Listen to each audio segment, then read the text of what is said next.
Hello members. अब देखो market में आज काफी तगड़ा गैप डाउन था। मार्केट ने सस्टेन करने की कोशिश की। अगर आप देखोगे स्मॉल एंड मिड कैप्स काफी अच्छे रिकवर करते हुए दिखाई दिए।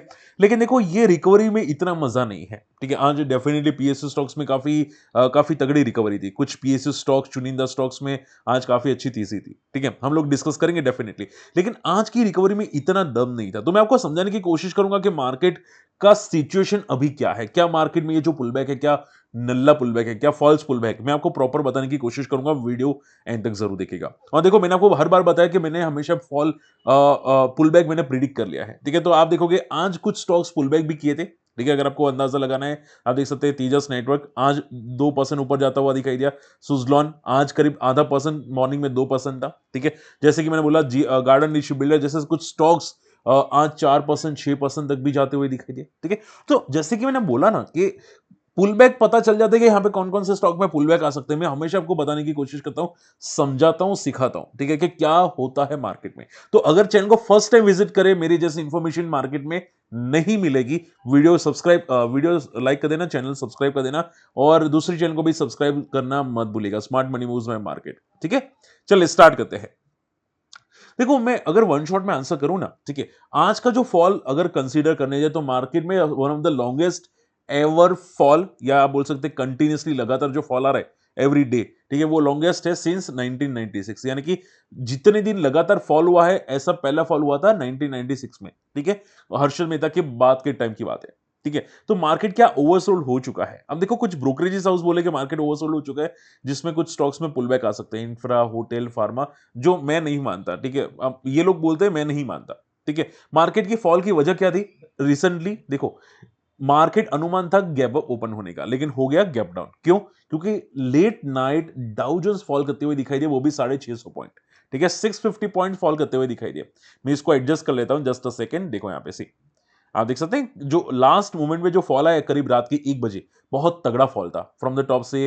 डाउ जोन्स काफी तगड़ा फिसला, और उसी की वजह से हमारा मार्केट गैप डाउन ओपन होता हुआ दिखाई दिया। और रीजन क्या है कि आज आप देखोगे 4 मार्च है। ठीक है, ट्रंप ने साइन कर दिया था। ठीक है, क्या साइन किया था ट्रंप ने, कि जो कनाडा पे और मेक्सिको पे जो टैरिफ है उस पे साइन कर दिया था, कि यानी कि टैरिफ लगने वाला है, कंफर्म है। ठीक है, और उसी की वजह से मार्केट क्रैश होता हुआ दिखाई दिया, मार्केट फॉल करता हुआ दिखाई दिया। और चाइना पे एडिशनल 10% लगे हैं, तो उसकी वजह से मार्केट में डबल मार आती हुई दिखाई दी। ठीक है, एक बात समझ में आ रही है। ओके, इसकी वजह से एक तो मार्केट गैप डाउन ओपन हुआ। उसके अलावा भी अगर आप देखोगे, चाइना ने भी, कनाडा ने भी यहां पे सामने फायर बैक किया है। ठीक है, दोनों ने टैरिफ बढ़ाए हैं। देखो चाइना ने क्या किया, चाइना ने सामने से 15% का टैरिफ लगाया यूएस पे, प्रोडक्ट पे। अगर आप देखोगे यूएस चिकन पे, वेट पे, कॉर्न पे, कॉटन पे, और वहां पे टैरिफ बढ़ाता हुआ दिखाई दिया। यानी कि ट्रेड वॉर छिड़ती हुई दिखाई दी, कि ये क्लियर कट है। ठीक है, अब देखो मैं सिंपल बोलूंगा, ये ट्रेड वो डेफिनेटली नेगेटिव है। ठीक है, और एफआई की सेलिंग अगर बात करने जाए, आप देख सकते हैं यहाँ पे एफआई की सेलिंग 3,500 करोड़ की, वो भी नेगेटिव है। ठीक है, तो देखो मार्केट में एक्चुअल में हो क्या रहा है, ध्यान से समझो जो मैं बोलने वाला हूं। ठीक है, मैं हर बार बोलता हूं कि मार्केट में जो राउंड लेवल होता है ना, ध्यान से समझना जो बोल रहा हूं। ठीक है, इंपॉर्टेंट है। अगर आपको मार्केट को समझना है, या स्टॉक्स में आपको लगता है कि बाइंग करनी चाहिए कि नहीं, बॉटम फिशिंग, तो ये आपको समझा सकता है। ठीक है, ध्यान से समझो। देखो हर बार मार्केट पुल बैक करता है इंपॉर्टेंट राउंड लेवल पे, यानी कि 22,000 हो गया, या 24,000 हो गया, या 23,000 हो गया। ठीक है, हर बार पुल बैक करता है।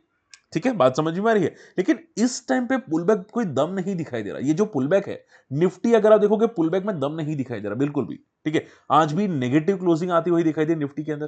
ठीक है, हालांकि मिड एंड स्मॉल कैप ने पुलबैक किया जरूर था, लेकिन स्मॉल कैप का मुझे एक्सपेक्टेशन था कि कम से कम 2% का पुलबैक हो। ठीक है, मिड कैप में भी एक्सपेक्टेशन था कि कम से कम 1-1.5% का पुलबैक होता हुआ आपको दिखाई दे सकता है। ठीक है, क्योंकि ये जो तगड़े फॉल्स है वो काफी हद तक तगड़े थे, जिसकी वजह से शार्प पुलबैक्स आते हैं।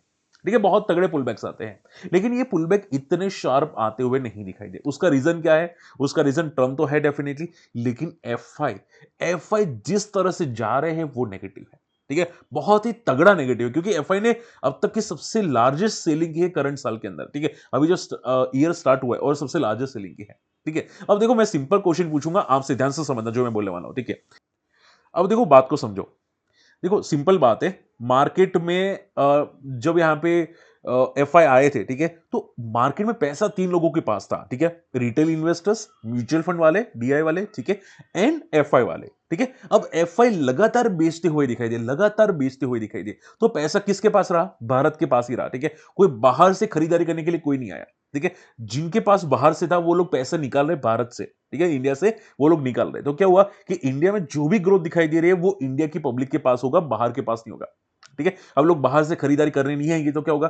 भाव नहीं बढ़ेगा, ठीक है। आप देखो, मैं सिंपल बात है, मान लो एक एरिया में 4 प्रॉपर्टी है, मान लो मुंबई है, एक एरिया है मुंबई का, उसमें 4 प्रॉपर्टी है, ठीक है। अब बाहर से कोई खरीदाने के लिए आएगा, इंडिया का भी आएगा, ठीक है, तो पब्लिक बढ़ेगी तो भाव बढ़ेगा ना। अगर पब्लिक ही कम है, अगर वो लोग अपनी प्रॉपर्टी एग्जिस्टिंग को भी बेच रहे हैं तो भाव तो घटने स्टार्ट होगा, ठीक है। तो ये लोग क्या कर रहे हैं, बाहर वाले जितनी भी प्रॉपर्टी है, जितने भी स्टॉक्स है, जो भी है, वो पूरा का पूरा बेचने की कोशिश कर रहे हैं स्लो एंड स्टेडीली, ठीक है। और इसकी वजह से क्या हो रहा है, स्टॉक लगातार फॉल करे और स्टॉक में स्ट्रेंथ नहीं आ रही, ठीक है, जरा सा भी स्ट्रेंथ नहीं आ रही है। भले बोले कि यहां पे सर म्यूचुअल फंड वाले खरीद रहे, वो डबल खरीद रहे, लेकिन स्टॉक में स्ट्रेंथ नहीं आ रही ना, क्योंकि भारत के पैसे भारत के पास ही रहते हैं, ठीक है, बाहर तो नहीं निकल रहे पैसे, ठीक है, बाहर कोई खरीदने के लिए रेडी नहीं है। तो होता क्या है कि इन्वेस्टमेंट ऑप्शंस इंडिया में कम होता हुआ दिखाई दिया, और यही चीजें पैनिक वाली है। इसकी वजह से यहां पे मैंने यस्टरडे जो वीडियो बनाया था, ठीक है, short term capital gain tax, long term capital gain tax हट सकता है, ठीक है। तो जो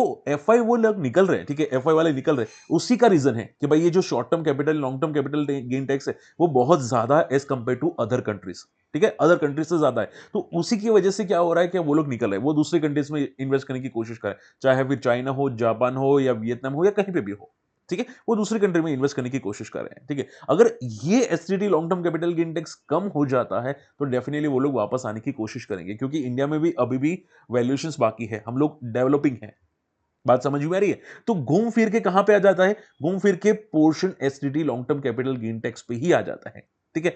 अब मान लो सर ये नहीं घटेगा, मान लो एसटीटी घटेगा नहीं, या long term capital gain tax नहीं घटेगा क्योंकि गवर्नमेंट जिद्दी है, नहीं, हम लोग जानते हैं क्योंकि उनको पैसे चाहिए होता है, और अगर जहां पे पैसे मिलते हैं गवर्नमेंट टैक्स कम नहीं करती है, करंट गवर्नमेंट तो ऐसी ही है, ठीक है।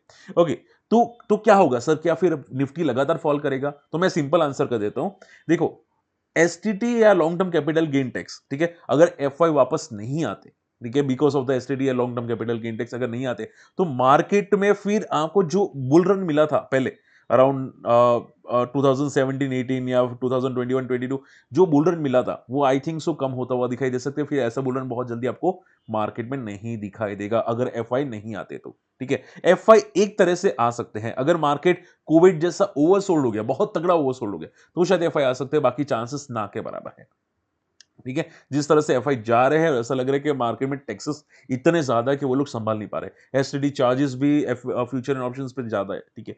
तो ये प्रॉब्लम बहुत बड़ी क्रिएट होती हुई दिखाई है, जिसकी वजह से एफआई जा रहे हैं, ठीक है। तो अगर मैं गलत हूं मुझे कमेंट में जरूर करेक्ट कर देना, ठीक है, और मैं सही हूं तो भी कमेंट में कनेक्ट मेंशन कर देना, ठीक है, क्योंकि यही एक बहुत बड़ा रीजन है जिसकी वजह से एफआई आपको जाते हुए जरूर दिखाई दिया है। बात समझ में आ रही है? तो जब तक एफआई नहीं आएंगे मुझे लगता है कि मार्केट अभी भी वीक रह सकता है। हालांकि ऐसा नहीं बोलूंगा कि 19,000 आ जाएगा या 16,000 आ जाएगा, ऐसा चांसेस नहीं है, क्योंकि म्यूचुअल फंड वाले खरीद रहे हैं, ठीक है। मार्केट क्या होगा, फिर फॉल करने के बाद साइडवेज हो जाएगा। अब हो सकता है 21,000 पे जाए, हो सकता है 22,000 पे साइडवेज हो जाए, लेकिन ये फॉल करने के बाद साइडवेज आपको होता हुआ दिखाई दे सकता है। आई होप ये पॉइंट आपको समझ में आ चुका है, ठीक है। तो मैं ज्यादा लंबा भी आगे खींचूंगा नहीं, तो ये वीडियो देख लेना, जब भी आपको डाउट हो ये वीडियो देख लेना। ओके, उसके अलावा आज कुछ चुनिंदा स्टॉक्स में मोमेंटम आती हुई दिखाई दी, जैसे कि मैंने यस्टरडे वीडियो कवर किया था, पीएसयू स्टॉक्स में स्पेशल वीडियो बनाया था, शायद किसी ने बहुत कम लोगों ने देखा था, मार्केट से लोग जा चुके, ठीक है। तो पीएसयू स्टॉक्स में काफी अच्छे पुल बैक्स थे। ओके, एंड देखो मैंने आज जो प्रॉफिट किया था, अगर आप देखोगे मैंने आज कुछ हेजिंग में प्रॉफिट किया था, थोड़ा मैं बिजी चल रहा था तो प्रॉफिट हेजिंग में था, स्टॉक्स में तो प्रॉफिट नहीं हो सकता, बाकी मैं स्टॉक्स में तगड़ा प्रॉफिट करता हूँ, 20,000 30,000 40,000 पर डे, ठीक है। लेकिन अभी हेजिंग के लिए है तो ठीक है, चलता रहता है, ठीक है। तो अगर इंटरेस्टेड है ये सीखना है तो कमेंट में मुझे जरूर मेंशन कीजिएगा, हो सके तो आज के अनदर वीडियोस में समझाने की कोशिश करूंगा, ठीक है। ओके, इसके अलावा आज H L Mazagon dock garden ship builders ये स्टॉक में मोमेंटम थी, क्यों? जैसे कि मैंने यस्टरडे समझाया कि यूरोप मार्केट, माफ कीजिएगा, जो लड़ाई होती हुई दिखाई दी है, ठीक है, जो मैंने बोला था कि ग्लोबल वार चल रही है, ट्रम्प को मदद की है यूके ने, तो उसकी वजह से पूरा यूरोप मार्केट पॉजिटिव था, यूरोप का डिफेंस सेक्टर, ठीक है, तो इसकी वजह से हमारा डिफेंस सेक्टर में भी मोमेंटम आती हुई आज तक दिखाई दी। लेकिन जैसे कि बोला, ये टेम्पररी मूव होती है, ठीक है, जैसे मैंने ऑलरेडी यस्टरडे समझाया था कि मोमेंटम आएगी, लेकिन टेम्पररी मोमेंटम आएगी डिफेंस स्टॉक्स में, ठीक है, या पीएसयू स्टॉक्स में। वही मोमेंटम टेम्पररी मोमेंटम आती हुई दिखाई दी है, क्योंकि आज के दिन अगर बात करने जाए तो जीआरएससी डी हाई पे ट्रेड करा था, लेकिन उसके बाद फॉल करता हुआ दिखाई दिया। आई थिंक जीआरएससी 8 या 10% का मोमेंटम था, उसके बाद फेड आउट होता हुआ दिखाई दिया, 4% का मोमेंटम आता हुआ दिखाई दिया। तो बाद में जो मोमेंटम फेड आउट हो रही है वो टेम्पररी मोमेंटम है। आप इसको बॉटम फिशिंग मत समझो, ठीक है, बॉटम फिशिंग करना है तो 1-2 दिन का ही काम होता है। अगर ज्यादा टाइम स्पेंड रखोगे, सर मैं होल्ड करके बैठूंगा बॉटम फिशिंग करने में, तो आप फंस जाओगे, क्योंकि अभी बॉटम है ही नहीं, ठीक है, अभी मार्केट बेस बना सकता है, बनाया नहीं है। बात समझ में आ रही है? तो थोड़ा चीजें नेगेटिव है, समझा करो। उसके अलावा बजाज ऑटो भी फॉल करता हुआ दिखाई दिया। हालांकि इनकी बिक्री ईयर टू ईयर बेसिस पे काफी अच्छी आई थी, लेकिन मार्केट में कुछ ओवर वैल्यूएशन स्टॉक्स होते, तो स्टॉक में पिटाई होती हुई दिखाई दी। अगर आप देखोगे, ये स्टॉक में 5% की गिरावट है। अब मार्केट में जितने दूसरे स्टॉक्स है ना, वो उसके कंपेयर में थोड़ा बजाज ऑटो ओवर वैल्यूड है, तो इसकी वजह से बजाज ऑटो में पिटाई होती हुई दिखाई दी। ठीक है, तो थोड़ा कॉशियस रहा करो। मार्केट में अभी भी पैनिक सिचुएशन है, अभी भी एफआई सेलिंग कर रहे हैं, और जब तक ये एफआई की सेलिंग नहीं रुकती, आई डोंट थिंक कि मार्केट में कोई बड़े नए हाई लग सकते हैं। ठीक है, डीआई डेफिनेटली सपोर्ट करे, लेकिन आई थिंक सो कि एफआई को आप वापस आएंगे तो ही कुछ हो पाएगा। ठीक है, अगर एफआई आज आ जाते तो शायद मार्केट में अच्छी खासी तगड़ी तेजी हो सकती थी। चलिए, आई होप अच्छा वीडियो पसंद आए, वीडियो कमेंट में मेंशन कर दीजिएगा आपको पसंद आया कि नहीं, एंड वीडियो को लाइक कीजिएगा। और अगर अकाउंट ओपन करना चाहते हैं, हमारे लिंक से अकाउंट ओपन कर सकते हैं, काफी चीजें आपको फ्री ऑफ कॉस्ट मिलेगी। हमारे कोर्सेज और हमारी स्ट्रेटेजीज, ऐसी स्ट्रेटेजीज मैंने हमारे अकाउंट ओपनिंग मेंबर्स को सिखाई थी। अगर आप इंटरेस्टेड है, जरूर अकाउंट ओपन कर सकते हैं, काफी चीजें सीखने को मिलेगी। ठीक है, मिलते हैं अगले वीडियो में, तब तक के लिए गुड बाय, जय हिंद।